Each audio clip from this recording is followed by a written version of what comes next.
Hey YouTube, what's going on? Happy Friday out there to everybody. Hope everybody had a good week. Uh, Hopefully you're not going too crazy with everything going on. Hopefully that you're able to, streamline some of the things that you need and get some of the stuff that you need, whether it's ammo, various miscellaneous preps, things like that. Again, it sort of never ends, to be honest. We always are looking to fill a hole somewhere, it seems. But today's video, I just kind of want to touch on just some basic things that sometimes may be overlooked. I touched on one yesterday, which was with regards to the medical kits that we sometimes, forget about. Something other than a souped-up, first aid kit. You need something that's, got some different items that are hard to get, like take advantage of like the opportunity if you're diabetic to get syringes and all the other stuff that you might need, ahead of time. Again, November is fast approaching. But some of the things I want to talk about regarding the miscellaneous category was regards to firearms.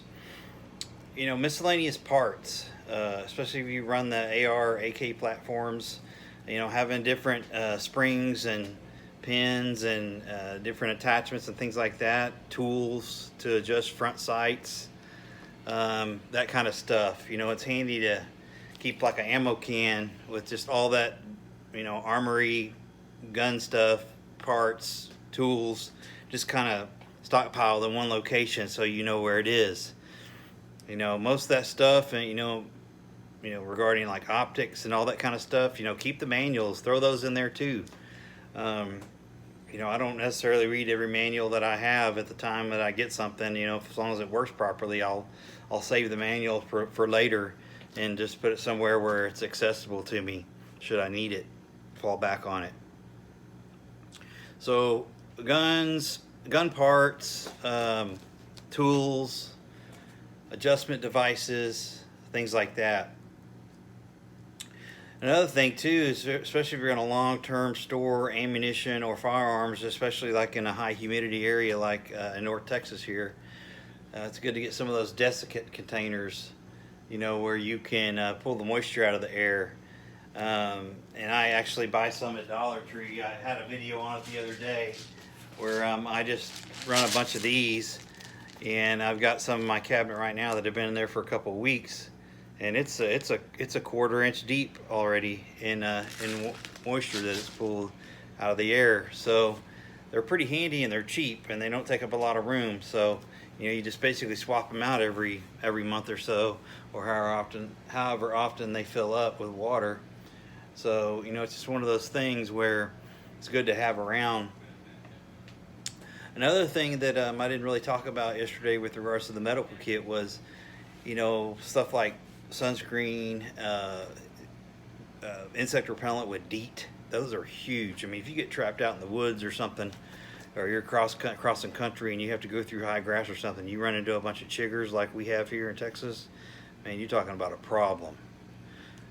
So hopefully that would never happen to any of you, but even just going out hunting and things like that on our property out west of here, we have chiggers real bad, and those things will eat you up if you're not careful. So anything that you can get that will repel chiggers or mosquitoes or anything like that is going to be handy, and get it now while you can.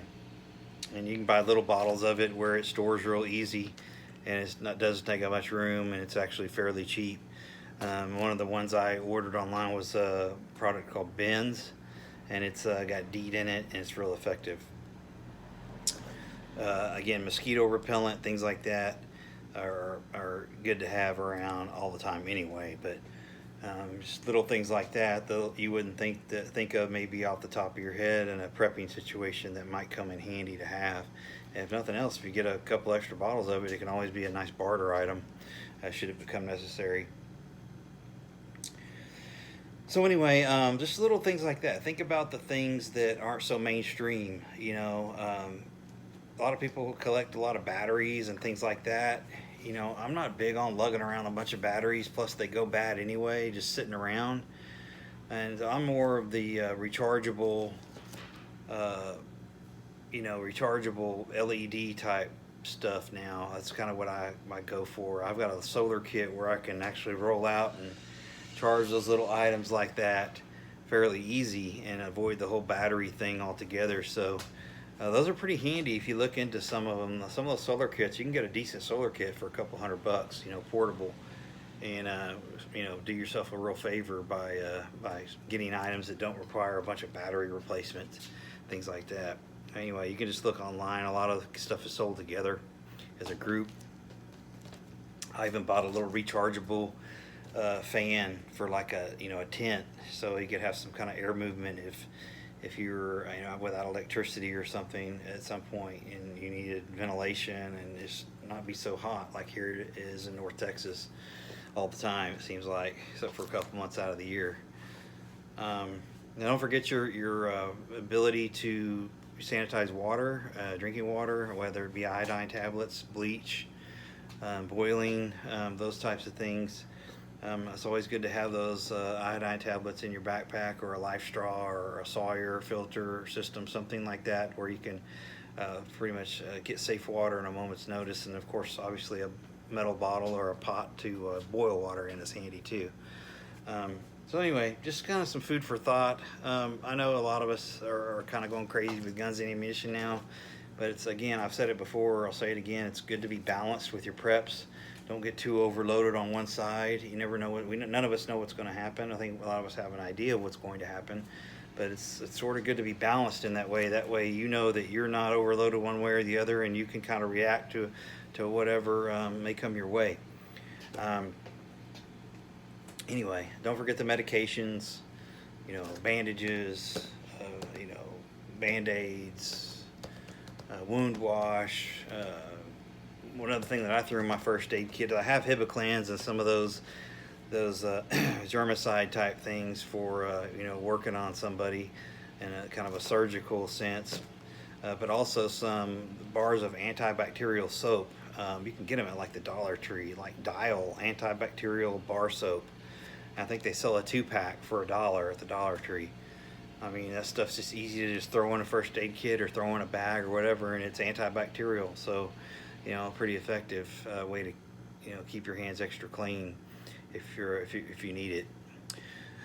So anyway, I just wanted to share that with y'all, and hopefully everybody's staying safe and thinking outside the box. Don't forget the little things. Sometimes we get wrapped up again in all the big sexy stuff like weapons and ammunition, magazines and all that, but there's a lot more to it than just that. So not that it's not important, we all know it is, but don't get yourself caught short on the other stuff, because you got time to get it right now, and I'm afraid there's going to be a run on some stuff here pretty soon.